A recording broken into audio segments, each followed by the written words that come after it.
Bonjour à tous, du coup vous m'entendez bien. On va vous parler aujourd'hui de la prime coup de pouce rénovation globale en habitat collectif, donc de la prime C2E.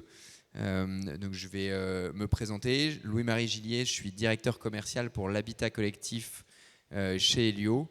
Donc je m'occupe d'une vingtaine de personnes qui travaillent chaque jour avec les syndics de copropriété, avec les conseils syndicaux et avec les copropriétaires de manière plus générale, sur toutes leurs thématiques de rénovation énergétique.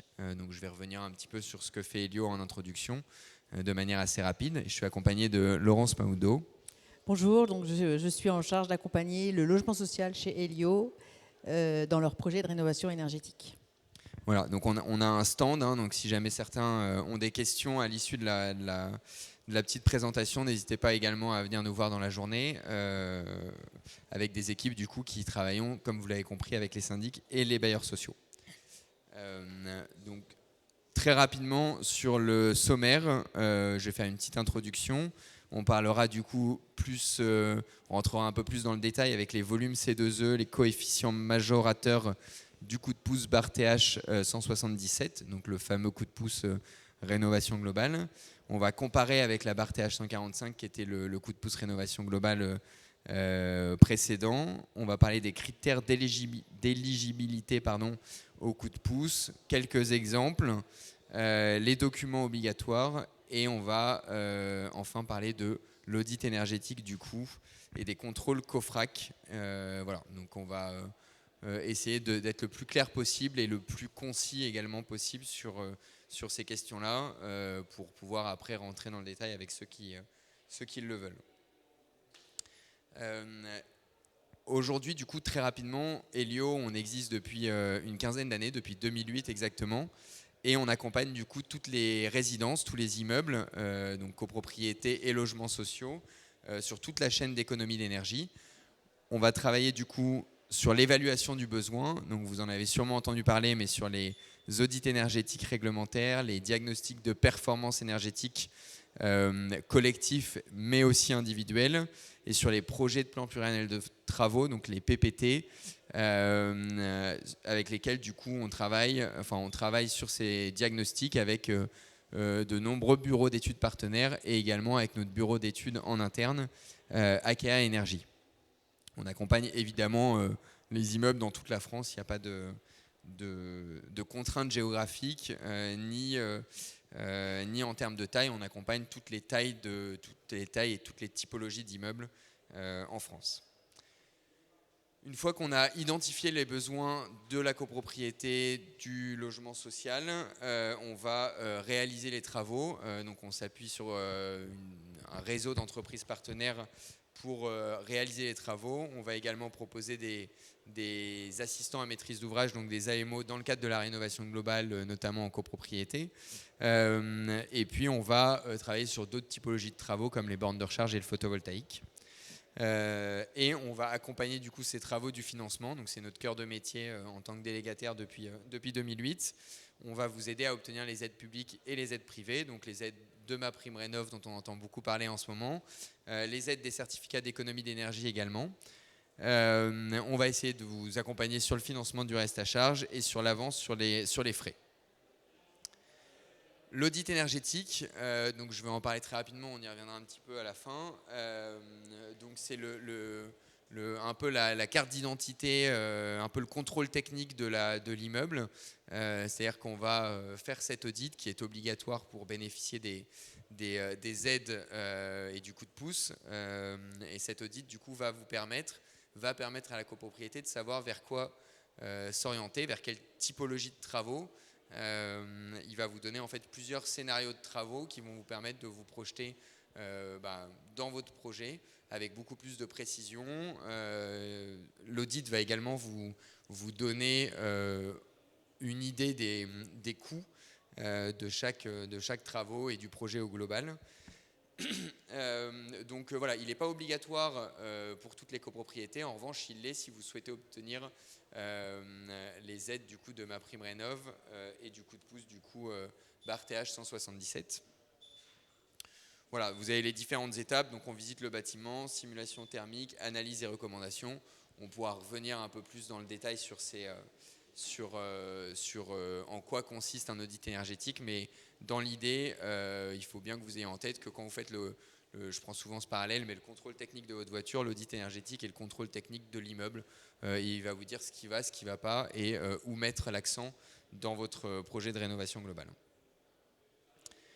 2 scénarios de rénovation. Je pense que tous ceux qui travaillent un petit peu dans le logement collectif en ont entendu parler. Pendant longtemps, on était sur la partie geste par geste, poste par poste. Donc très concrètement, on prenait une typologie de travaux, on s'engageait sur cette typologie de travaux, par exemple l'isolation des combles.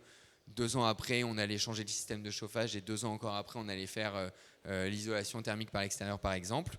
Ça permettait d'avoir justement un déroulé des travaux année après année. C'est ce que vous propose le projet de plan pluriannuel de travaux notamment.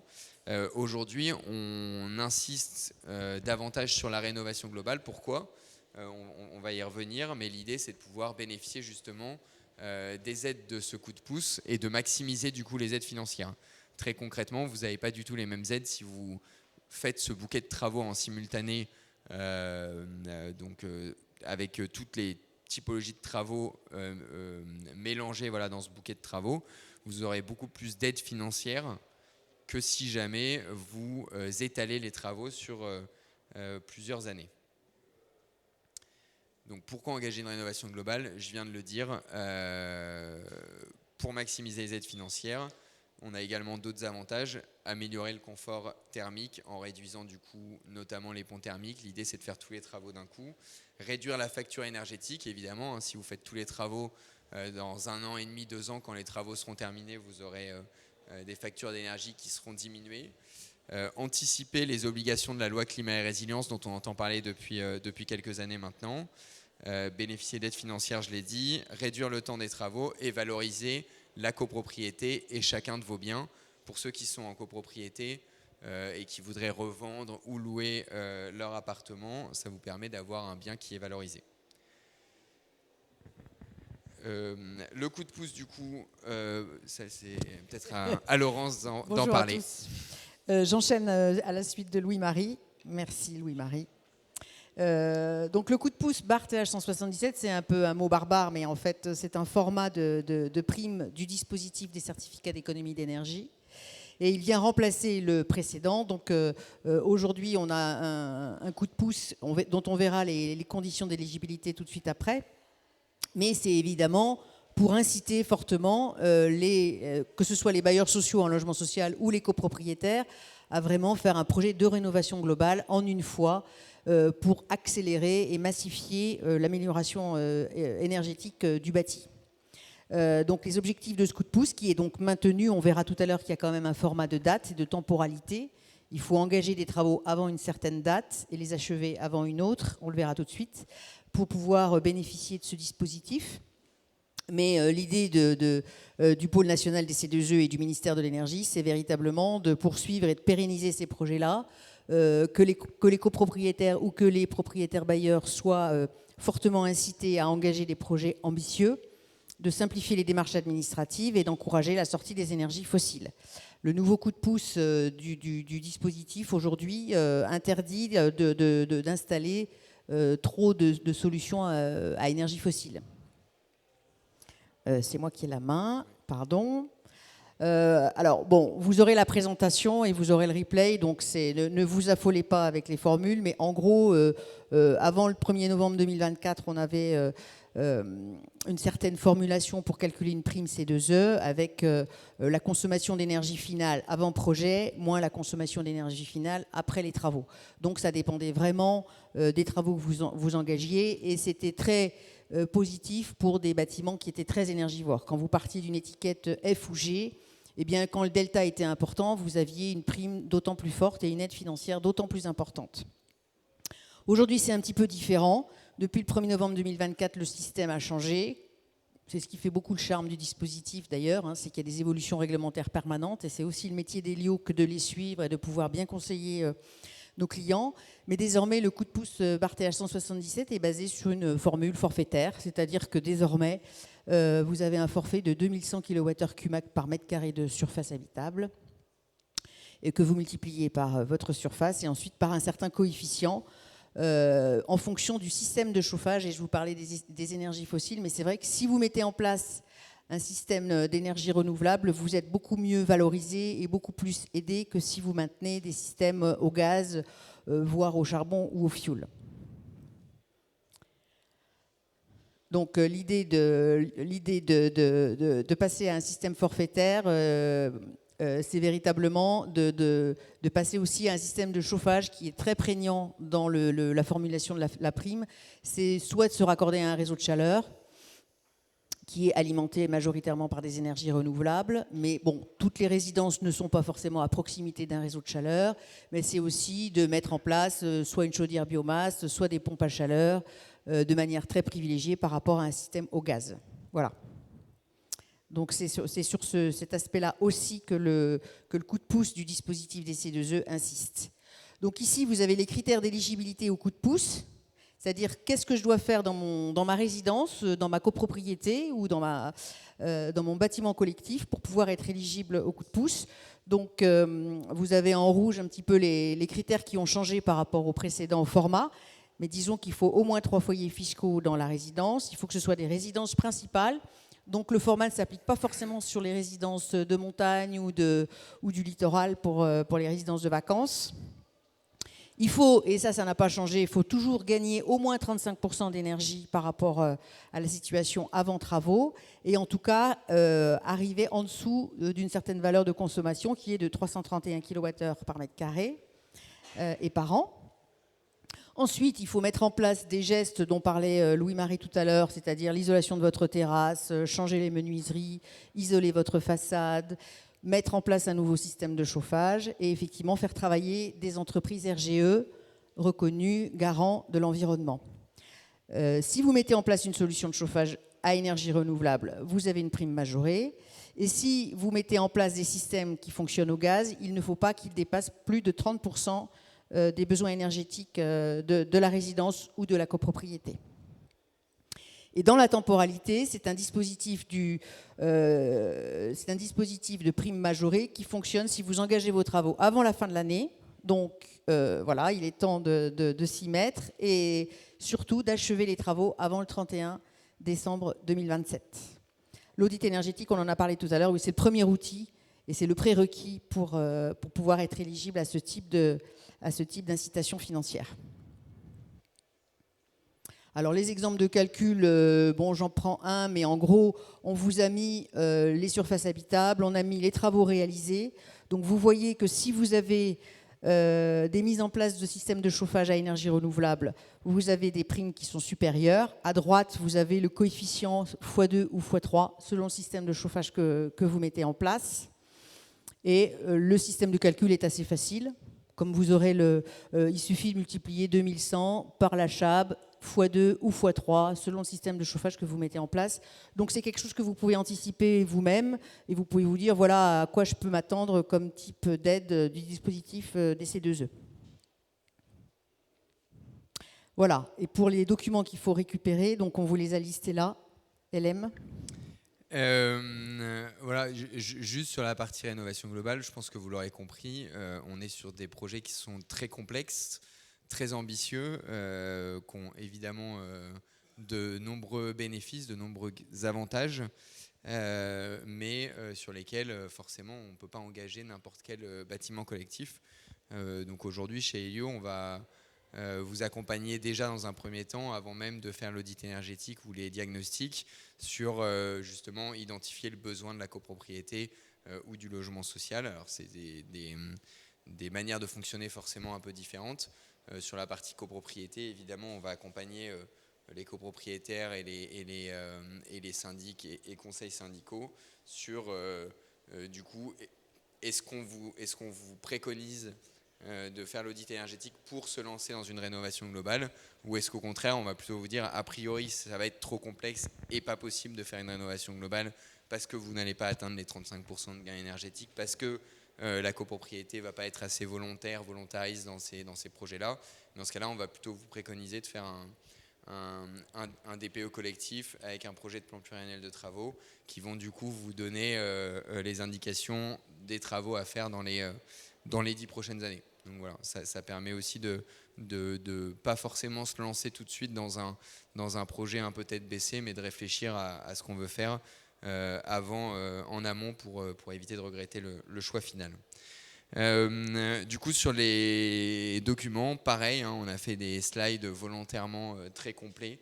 Voilà, donc c'est pas forcément très lisible, je pense que vous le voyez quand même, mais voilà, il y a beaucoup de documents aujourd'hui à présenter qui sont obligatoires dans le cadre d'une rénovation globale, et notamment, du coup, on disait l'audit énergétique avec la méthode 3CL qui va être réalisée par un bureau d'études certifié RGE, attestation fiscale, devis signé des travaux prévus, AIF, donc c'est les fameux accords d'incitation financière dont vous avez sûrement entendu parler, qui sont souvent préconisés dans le geste par geste, mais du coup aussi dans le cadre de la rénovation globale.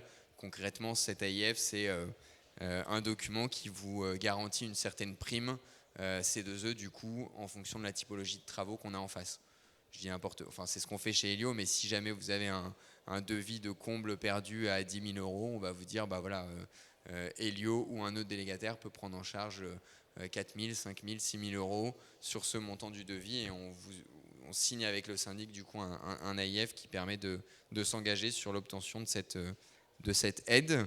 Rapport du contrôle technique avant travaux par un organisme COFRAC, donc le bureau de contrôle doit passer avant les travaux évidemment pour vérifier les informations de l'audit énergétique, et preuve d'acceptation ou refus d'une offre AMO du coup dans le cadre du logement social. Évidemment, l'AMO est obligatoire, je le reprécise, dans le cadre d'une copropriété, ce qui n'est pas le cas. Oui, en logement social, vous avez plus souvent des engagements avec des entreprises générales et des maîtres d'œuvre, et le logement social n'est pas du tout obligé de faire appel à une assistance maîtrise d'ouvrage, contrairement à la copropriété. Sur l'après-travaux, du coup, finalisation du dossier C2E, et là c'est toute la partie un peu barbare et un peu complexe. On va redemander du coup donc l'audit énergétique post-travaux, liste des travaux préconisés, liste des entreprises ayant effectué les travaux, donc entreprise RGE, reconnue garant de l'environnement bien sûr, attestation sur l'honneur C2E et de fin de travaux signés, les factures, le rapport de contrôle après travaux, etc. Voilà, donc il y a tous les documents, on vous enverra de toute façon la présentation, il y a également le replay, mais l'idée c'est de pouvoir avoir toute cette liste de manière très, très précise. Il y a un monsieur qui est juste devant la caméra. Merci. Donc, importance de l'audit énergétique et des contrôles COFRAC. Alors, vous avez sûrement entendu parler de fraude ces dernières semaines, ces derniers mois. Il y a eu pas mal de fraudes d'ailleurs depuis très longtemps dans le milieu des économies d'énergie, des financements, etc.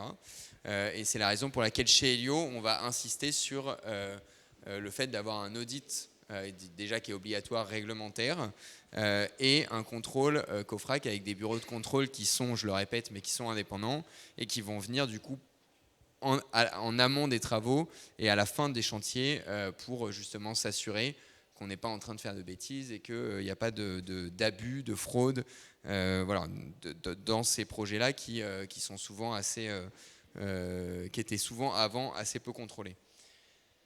L'audit énergétique réglementaire donc, doit être réalisé par un bureau d'études RGE, comme je disais, conforme à la méthode 3CL, et doit être contrôlé avant le démarrage des travaux. Les travaux doivent être réalisés par des entreprises RGE et on les contrôle du coup à la fin du chantier. Donc il y a le contrôle en amont et le contrôle à la fin pour valider les aides. Voilà, et puis du coup pour résumer un petit peu, parce que je pense qu'on est pile dans le timing des 20 minutes, après on pourra répondre à vos questions si vous en avez. Helio, du coup, sur la partie logement social avec Laurence, sur la partie copropriété avec moi et avec nos équipes de manière plus générale, on n'est pas tout seul. On va vous accompagner clé en main au moment où vous en avez besoin. On n'est pas obligé de vous accompagner sur tout, on peut vous accompagner uniquement sur l'audit énergétique, uniquement sur la partie accord d'incitation financière, donc sur la partie financement, sur la partie travaux. On peut également vous accompagner sur tout, c'est le client qui décide. Et concrètement, du coup, voilà, on a mis les différentes étapes que je vais récapituler très très rapidement. L'audit énergétique, on peut vous accompagner à ce niveau-là avec nos bureaux d'études. La validation COFRAC de cet audit avec nos bureaux de contrôle avec lesquels on a l'habitude de travailler. Conseil à la sélection des travaux si besoin. Suivi des travaux du point de vue des C2E.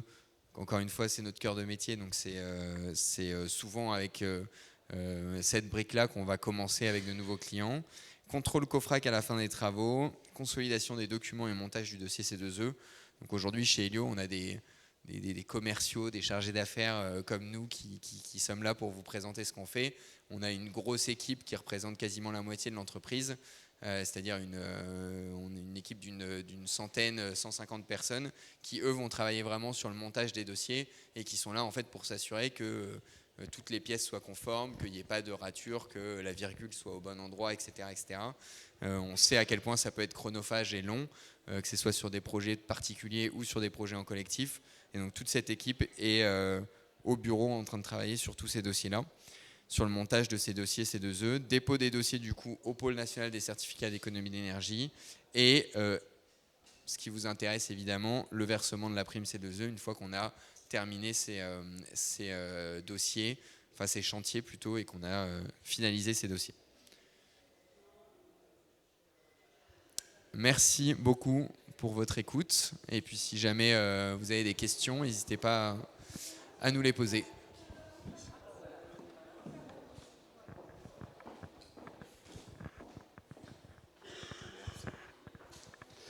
Bonjour. Bonjour. Rémi Vandevel, Société Thermolyse. Je voulais vous poser la question. Donc on voit que le coup de pouce pour les C2E rénovation globale a les mêmes objectifs que MaPrimeRénov' copropriété.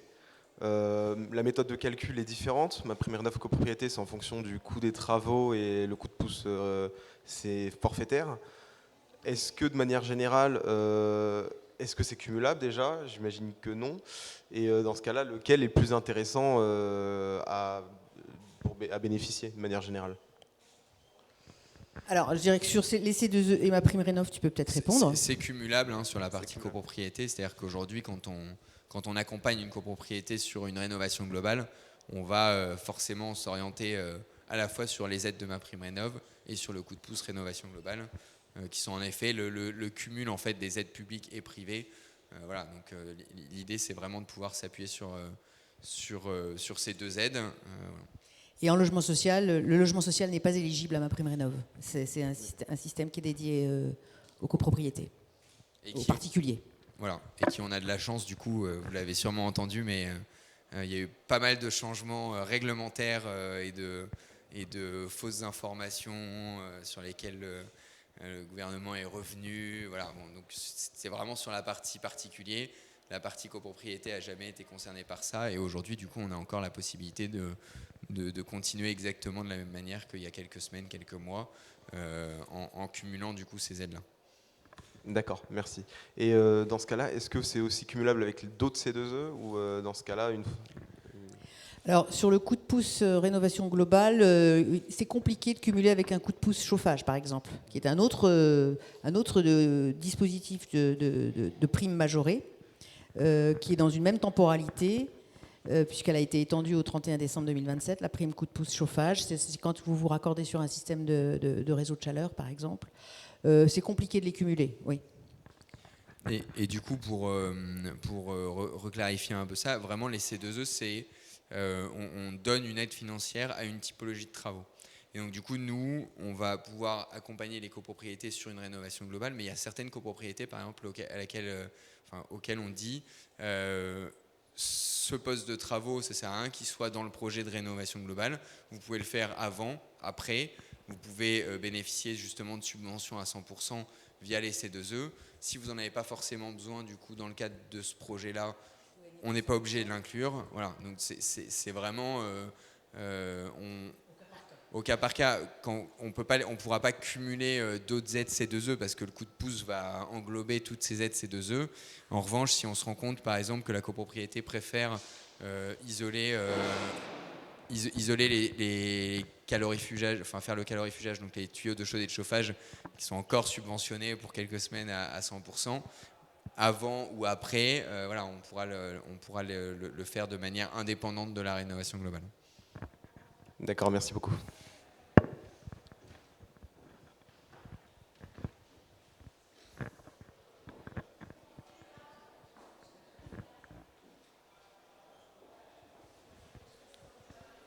Merci. Une autre question peut-être? Oui, monsieur a une question. Bonjour. Donc, si j'ai bien compris, le coup de pouce, donc c'est pour des rénovations globales et dont les travaux commencent avant la fin de l'année, c'est ça? Oui, c'est ça. Il faut D'accord. les engager avant la fin de l'année. D'accord. Donc avoir 6 niveaux de vie avant la fin de l'année. D'accord. Moi, je suis dans une copropriété qui va travailler avec vous, mais ce ne sera pas avant la fin de l'année, je pense. Donc, et je ne sais pas si on fera une rénovation globale ou pas. Et là, est-ce qu'il y a d'autres aides à attendre ou, enfin, Oui, alors à ce moment-là, vous pouvez faire ce que disait mon collègue juste avant, c'est-à-dire vous aurez un programme de travaux qui sera étalé dans le temps, et pour chaque geste de rénovation énergétique que vous mettrez en œuvre, vous pourrez avoir une prime C2E séparée. C'est moins intéressant que si vous faites une rénovation globale, mais ça existe toujours. Vous faites votre isolation de terrasse, vous avez droit à une prime C2E. Vous changez vos fenêtres, vous avez droit à une prime C2E. Vous faites l'isolation, etc., etc. Donc vous ferez quelque chose, ce qu'on appelle le geste par geste chez nous. Ouais. Mais ça fonctionne aussi de la même manière avec le dispositif. Voilà, geste par geste ou rénovation globale, mais avec des modes de calcul et avec des spécificités qui peuvent être amenées à changer. Voilà, donc on verra comment ça évoluera aussi dans l'année à venir. Mais voilà, ça peut changer. La rénovation globale, là, elle a changé. C'est la raison pour laquelle Laurence a présenté toutes les évolutions en termes de calcul, etc. En revanche, elle existe déjà depuis 3 ans maintenant, 4 ans. Et c'est donc, vrai du coup, que le elle va dispositif continuer à exister. peut dire à la fin de l'année, on prolonge ce format, parce qu'aujourd'hui, il faut engager ses travaux avant la fin de l'année, mais on peut très bien avoir au mois d'octobre un arrêté qui tombe et qui dise le coup de pouce est prolongé d'une année, par exemple. Voilà, c'est le hasard des politiques publiques, mais globalement, nous, on essaye d'anticiper au maximum ces changements réglementaires. Parfois, on est, comme tout le monde, un peu surpris par ce qui peut se passer. Ça peut être très soudain, comme ça peut être anticipé. Et voilà. Aujourd'hui, sur certains postes de travaux, vous allez avoir beaucoup plus d'aides qu'il y a 3 ans. Sur d'autres, vous allez en avoir beaucoup moins. Donc voilà, le but, c'est d'être là au bon moment.